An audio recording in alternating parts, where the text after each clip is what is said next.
আজ সকালেই ভাবছিলাম কী টিফিন করা যায়। সবসময় তো একঘেয়েমি টিফিন ভালো লাগে না আমাদের। তো সকালের খাবার মানে পেট ভরা খাবার। তো হঠাৎ ভাবতে ভাবতে মাথায় এলো সুজির উপমা করলেও খারাপ হয় না। তো সুজির উপমার জন্য আমাদের কী কী লাগবে: গাজর কুচি, ক্যাপসিকাম কুচি, মটরশুঁটি, পেঁয়াজ কুচি, স্প্রিং অনিয়ন কুচি, কাঁচা লঙ্কা কুচি, ধনেপাতা কুচি, টমেটো কুচি। আর লাগবে কিশমিশ, বাদাম আর হচ্ছে সুজি। কিশমিশ তোমরা স্কিপ করতে পারো, তো আমার ভালো লাগে, আমি সব কিছুই দিই।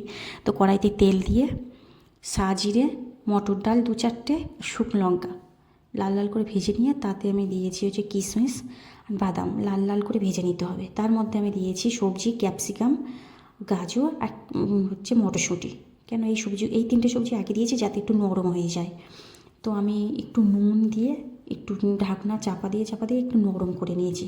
তো তার মধ্যে আমি দিয়েছি হচ্ছে টমেটো কুচি, স্প্রিং অনিয়ন, পেঁয়াজ কুচি, কাঁচা লঙ্কা কুচি আর একটু সামান্য নুন দিয়েছি। নুন দিয়ে আমি চাপা দিয়ে স্লো আঁচে কিছুক্ষণ আগে নরম করে নিয়েছি সবজিটা।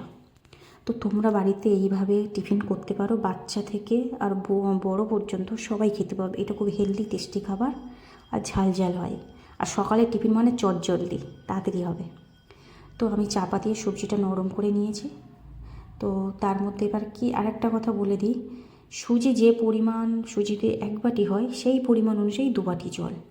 তো আমি 1 বাটি সুজি নিয়েছি, সেই পরিমাণে 2 বাটি জল দিয়েছি। তো সবজি আমার ভাজা হয়ে গেছে, তার মধ্যে আমি সুজিটা দিয়ে দিয়েছি। আর সুজি আর সবজিটা ভালো করে ভেজে নিতে হবে, লাল লাল করে। সুজিটা লাল লাল করে না ভাজলে কী হয়, সুজি নরম হয়ে যায়, একটু জল পড়লেই নরম হয়ে যায়। আর সুজি যদি লাল লাল করে ভাজা হয় তাহলে কি হট করে সুজিটা নরম হবে না, ঝরঝরে থাকে।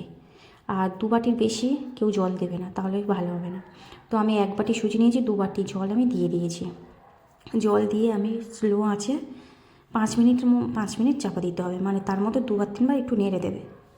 তো আমার হয়ে গেলে তারপর আমি চিনি, একটু নুন আর হচ্ছে বাড়ির স্পেশাল গরম মশলা, গোটা গরম মশলা, ধনে, জিরে, মৌরি, শুকনো লঙ্কা, এটা গুঁড়ো করেছি, ধনেপাতা। তো আমার ভিডিও যদি ভালো লাগে লাইক আর সাবস্ক্রাইব